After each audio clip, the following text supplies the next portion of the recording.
Hi, my name is Jake Wild. Welcome back to my channel. In today's video, we're going to be talking all things Scarlet Witch. Listen, Doctor Strange in the Multiverse of Madness comes out tonight, so I want to give you enough background before you step into the theater. This is the second episode of Tuft and Talk, so while I recap everything, I'm going to be making a rug featuring our queen, Wanda Maximoff. Hashtag Team Wanda.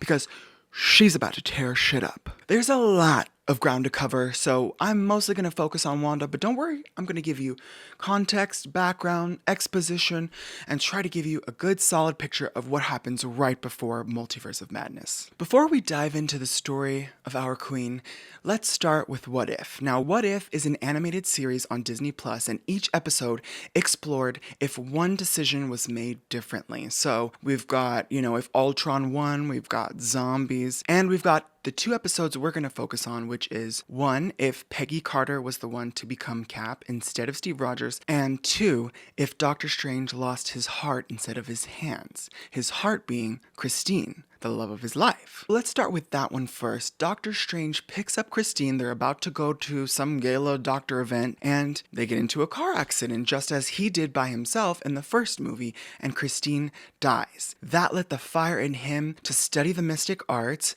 and eventually to become the Sorcerer Supreme, protecting the Eye of Agamotto. But he's not satisfied. He's still grieving Christine, and he wants her to live, and now he has the power to time travel, so he feels like, bitch, I got this. So he goes back and tries to save Christine many times until he realizes this is not changing. Every time I go back, she still dies. The Ancient One comes to him and tells him that is an absolute point on the timeline. You can't change it. No matter what, her death is supposed to happen. But he doesn't listen to the Ancient One. He gets way too greedy and says, you know what, all I need is more power in order to get her back and change the absolute point in time. So Steven starts absorbing the energy and the power of every mystical being that he can summon. Later in the episode, the Ancient One then tells him that she had to split him in two, and the timeline in two as well. So we've got the ethical Stephen Strange that we know that is still around, who decides not to go and try to save Christine, and then we've got the not so ethical Stephen Strange who is stealing power from all these beasts. Good Stephen needs to fight evil Stephen, because if evil Stephen wins and successfully brings Christine back, it will destroy the universe, his entire reality. So Good Strange fights Evil Strange wins, he absorbs Good Strange, they become one person again, and brings Christine back. The universe collapses, and he almost immediately regrets his decision once he finally realized what he did, but there's no going back this time. Now from the trailer, we know there is another Strange in this movie, so it's very possible that What If teased the idea of an evil Strange, and that he is his own worst enemy, and honestly, he could destroy everything. As for Captain Carter, her episode explores if she was the one to jump into the chamber and change into a super soldier and not Steve Rogers. Now we see another example of an absolute point in time. These two are star-crossed lovers who are just not meant to live together and be together in the same time, because by the end of the episode she was a baddie the entire time, and she had to take out this big old octopus squid looking thing. She went through a portal and ended up 70 years in the future in front of Hawkeye and Nick Fury, realizing that she couldn't be with Steve after all. She missed out being with the love of her life, just like Steve missed out being with Peggy in his timeline. Now we've got another Cap running around in the multiverse, and from another clip that we've seen, a shield smashing into a pillar, we know she's gonna be in Multiverse of Madness. Shout out to my boyfriend Andrew on this part, because I cannot draw hair for my life, and I really needed some help. Last week's rug didn't turn out quite right. Whatever. So I tried to simplify the features on her as much as I could, and my boyfriend is a little artist, so he was able to help me out as well. It's time to talk about the woman of the hour, Wanda. I don't know what I'm doing with my hands in this video, but this is what you're getting from me today. Wanda Maximoff grew up in Sokovia, an Eastern European country that ended up getting attacked by the US with Stark missiles, might I add, killing both of her parents, but not killing her and her brother Pietro, who survived. A missile landed in their living room. They waited 2 days to make sure that it wouldn't go off. They were gifted with supernatural powers from birth, and they just needed to be awakened. Her brother Pietro was gifted with super speed, and she was gifted with the ability to manipulate chaotic magic. So she's got telekinesis and mind manipulation. She's got reality manipulation as well. The twins underwent experiments in Hydra's laboratory, which awakened Wanda's powers. Hydra was using the Mind Stone in order to awaken their abilities, which explains her innate connection to Vision, as he's got the Mind Stone implanted in his head. We see the first instance of Wanda's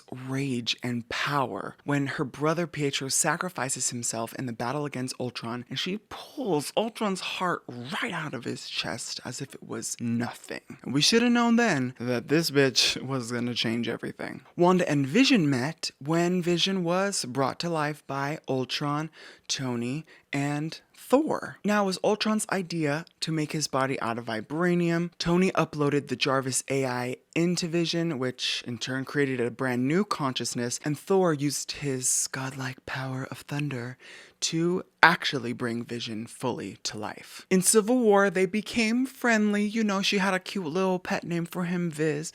Hey, Viz. What's going on? What's new?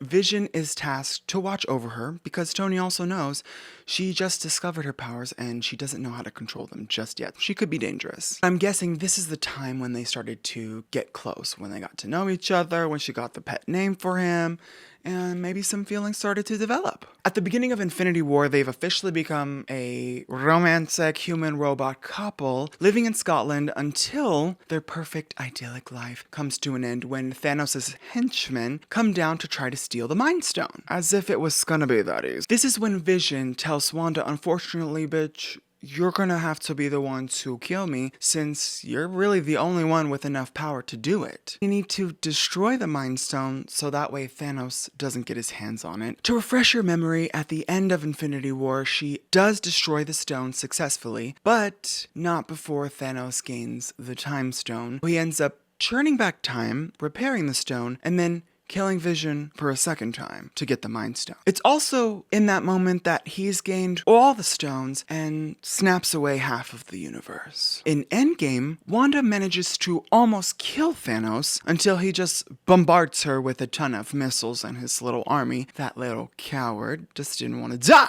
That's when she gives the iconic line, "You took everything from me." Because let's face it, Wanda's lost a lot of people that she cares about in her life, and now she's alone again. The last we see of Wanda in Endgame is at Tony's funeral when she's sitting with Hawkeye reflecting on the people that they've lost. They both lost someone that they loved deeply. That's the last we see of her before WandaVision begins. When the space between, Wanda went to New Jersey and found a new place to call home. And the reason why she went to New Jersey is because her and Vision bought a plot of land where they were going to build their house and start their life. Moving to WandaVision, we zoom in on Wanda and Vision living in the suburbs, this perfect ideal life. It's very strange because the last we saw of them, she was grieving and he was dead. Now, the whole theme of the show is based on Wanda's childhood. She grew up on American television, so every episode is a different aspect or time period of that. Wanda then meets her next door neighbor Agnes, but she can't seem to remember when their anniversary is or where their wedding rings are or how they even met. She can't remember anything about her and Vision together, and that's when the cracks of the story begin to show. Let's just talk about it because most of us already know Wanda created an alternate reality in a town called Westview, brainwashing all the residents and trying to create this perfect life that her and Vision were supposed to have before he died. Wanda then meets Geraldine, who's confused as to why she's even here, and we later find out that she is Monica Rambeau, the daughter of Maria Rambeau, who was the best friend to Captain Marvel Carol Danvers. happens. Maria founded SWORD, which is the peacekeeping organization surrounding alien technology and alien threats. Her daughter Monica now works for SWORD, investigating the incident happening in Westview, which they call the anomaly. In contrast, Peggy Carter founded SHIELD after she was separated from Cap in Captain America: The First Avenger. SHIELD focuses mostly on domestic threats like Hydra, of course, and SWORD deals with extraterrestrial threats. Monica crossed the barrier of Wanda's hex many times, might I add, thus changing her DNA each time she stepped through, and giving her superpowers. This again shows just how powerful Wanda is. She can literally create other superheroes. Iconic.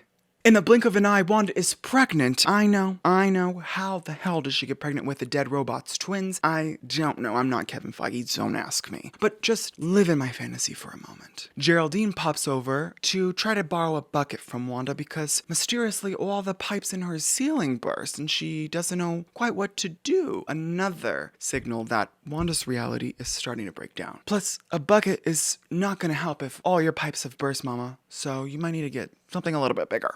Wanda goes into labor and Geraldine helps her deliver 2 healthy, beautiful twin baby boys, Billy, Wiccan, and Tommy, Speed. She literally manifested these children using what we will later find out is chaos magic. Wanda thinks Geraldine is a little sus because she's wearing a sword necklace, and she kicks that bitch right out of Westview. Geraldine's got to figure out a way to get back in. Now, side note real quick, SWORD is interested in the anomaly at Westview because when Vision died, they gained custody of his body. And more specifically, Tyler Hayward, the acting director of SWORD, since Maria has passed away, is very interested in how he can bring Vision back to life. But it's not quite what you think. He wants to bring Vision back to life so they can use him as a weapon. It's clear that Tyler will do anything to reach that goal, including trying to kill Wanda, which, girl, come on, that was never gonna happen. By trying to bring Vision back to life, Tyler would be violating the Sokovia Accords.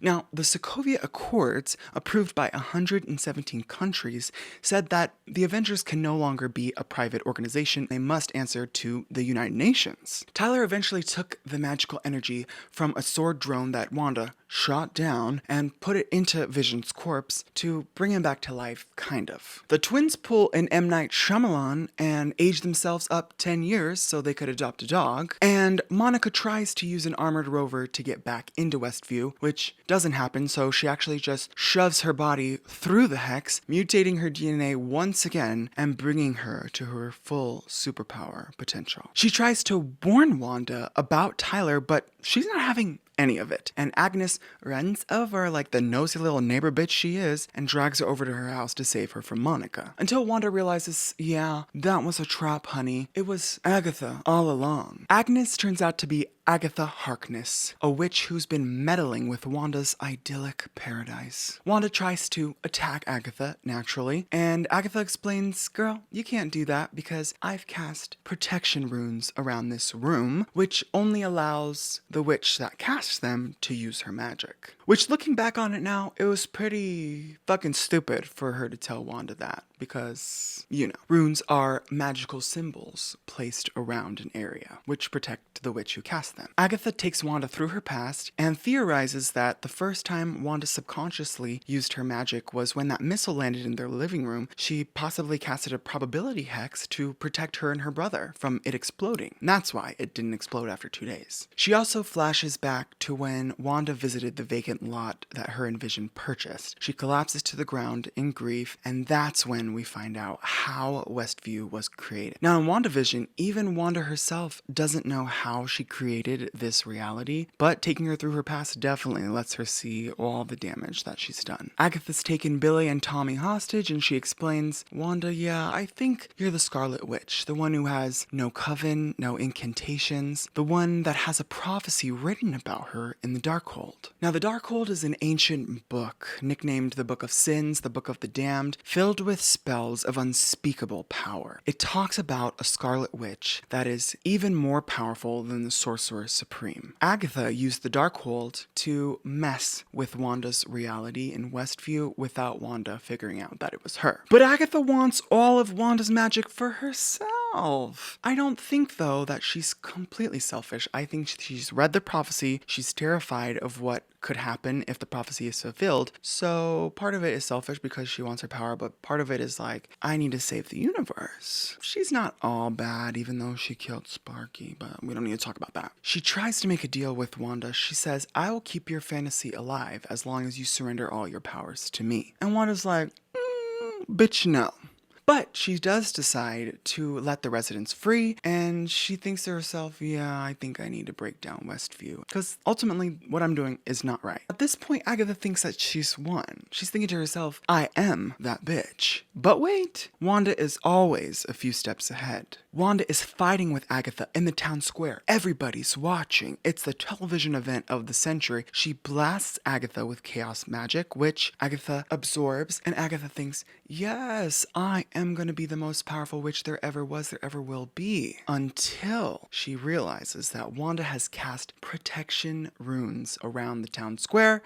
She was able to absorb not only her magic back, but all of Agatha's magic as well. Wanda has now officially reached her final form, the Scarlet Witch. Agatha says, you don't know what you've done. Remember, Agatha studied the Darkhold, so she knows about the prophecy, and she knows just how bad this is. In Agatha trying to prevent Wanda from reaching her final form, she actually did the complete opposite, so she probably should have had a better plan from the start. But what does Agatha care? Because she's getting her own show on Disney+, so fuck the haters. With Agatha defeated, Wanda realizes, I gotta break this town down and say goodbye to my family. She flies out of Westview, settles somewhere remote, similar to when Thanos snapped half of the universe away and went off and lived his geriatric life. But at the end of WandaVision, we see Wanda studying the Darkhold, quite aggressively, I might add, until she hears her boys cry out for help. But I thought they were erased with Westview. Guess not. In order to even speak about the multiverse, we've got to cover one last show, and that's Loki. In the last episode, Loki and Sylvie finally make it to the Citadel at the end of time, and they meet He Who Remains, Kang, who is a very strange character. At one point during Kang's monologue, he pauses, he looks, and says, the threshold has been crossed. What he's referring to is when Wanda became the Scarlet Witch. But what are you talking about? He is the all-knowing. He has planned everything out. He knows the past, the present, the future. How could he not know that Wanda was going to become the Scarlet Witch? Now that's because she created a pocket dimension in which Kang had no access to. But he definitely felt when she became the Scarlet Witch, which I'm guessing became an absolute point on the timeline and ended up creating so many Nexus events, causing a ton of chaos, which some could call a multiverse of madness. See what I did there? The power of this woman, the strength of this woman, nothing is getting in her way. If this bitch wants in and out, you go and get her in and out. If she wants to go to Disney World, you better get her to Disney World. And if she wants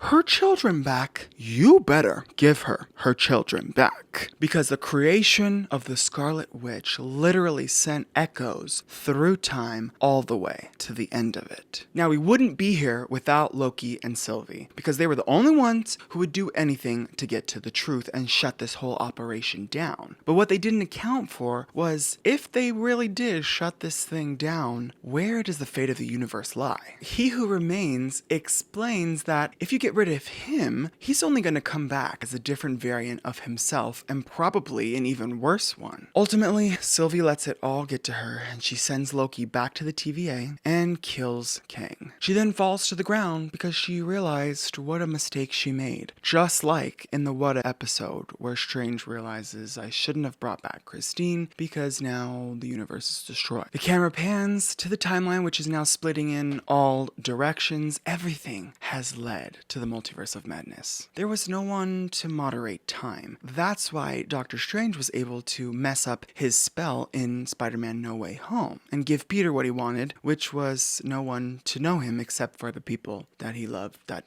know him. Doctor Strange ripped the fabric of the multiverse. He thought he solved it, by making everyone forget Peter, but that's not quite the case. Then you have Wanda creating her own pocket universe so Kang can't see what's going on there. What If showed us the possibilities of the multiverse, like Evil Strange and Captain Carter. I mean, we're gonna get so many cameos in this movie. I wouldn't be surprised if we got characters who we haven't even met yet, like the Fantastic Four, and maybe even finally X-Men. Before we wrap this baby up, let's talk about 3 reasons why Wanda is a baddie, and then I'm gonna go into my predictions for the Multiverse of Madness. Reason number 1, she always looks sickening. No matter what she's wearing, she could be wearing a suburban 1950s house dress, or the sickening outfit she conjures when she becomes the Scarlet Witch. No matter what, she always looks good. Reason number 2, she has so many angles to her powers.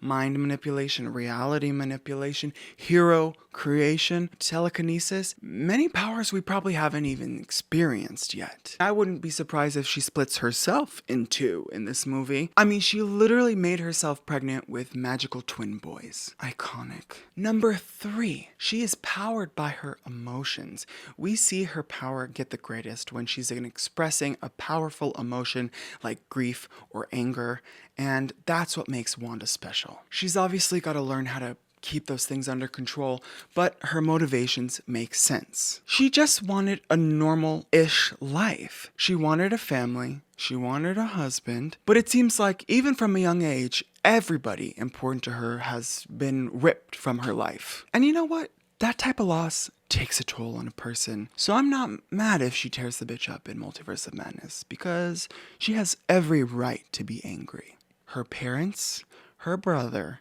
Vision, and now her kids. I mean, what the fuck? It's 6 people. Now we're mostly caught up and ready to watch Wanda destroy the multiverse. But before she does that, let me go over some predictions before we watch this movie. Even though this is a sequel to the first Doctor Strange, it's also a sequel to Wandavision and Loki, and I think that Wanda is going to be featured way more than any of us think. Doctor Strange is being persecuted for messing up the spell in Spider-Man No Way Home and then trying to fix it, probably making things worse.